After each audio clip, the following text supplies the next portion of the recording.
व्रत की बात बताई गई। व्रत कितने तरह के हैं ये लिख लें आप। कितने व्रत हैं?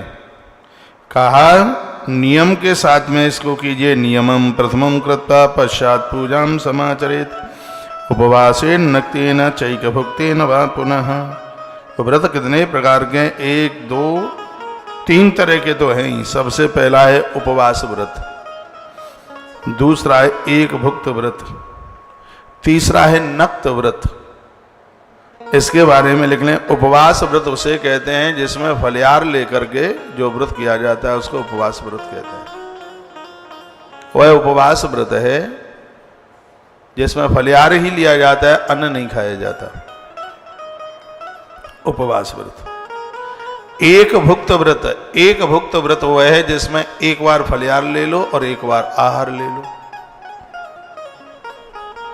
अथवा नक्त व्रत, नक्त व्रत वह है कि जिसमें पानी पी के रहो, कुछ ना फलियार लो ना भोजन लो। शायद ऐसा तो आप में से भी कुछ ने किया होगा जो सिर्फ पानी पी के ही रह रहे हो। क्या है क्या? 4 तरह के व्रत,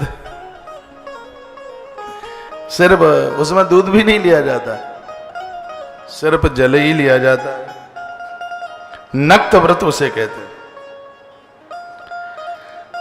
अब जो इन 3 में से जो झेल लें वो कर लीजिए। उपवास व्रत फलियार लेके कर लीजिए। कभी कभी तो फलियार में तो आहार से और ज्यादा डाइट लग जाती है। कूटू के पकौड़ा, संगाड़े की लपसी, कलाकंद और भी तमाम चीजें ऐसी तो 9 दुर्गा रोज आ जाए करें, फिर क्या बात है। उपवास व्रत में तो चकाचक है। एक भुक्त व्रत, अब जो एक भुक्त व्रत करते हैं वो एक ही बार में इतना खा लें तो 3 दिन की बराबरी हो जाए।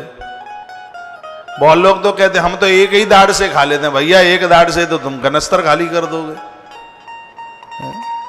एक भुक्त व्रत जिसमें एक बार अन्न लिया जाता है। नक्त व्रत ये बड़ा कठिन है, इसमें तो लिया ही नहीं जाता कुछ। ऊपर भी चले गए तो जो ही राम सो ही राम, वो सर्वाभावेन, ये हठ योग नहीं है। ये वृत्तियों को जीतने के लिए इन व्रतों की महिमा बताई गई।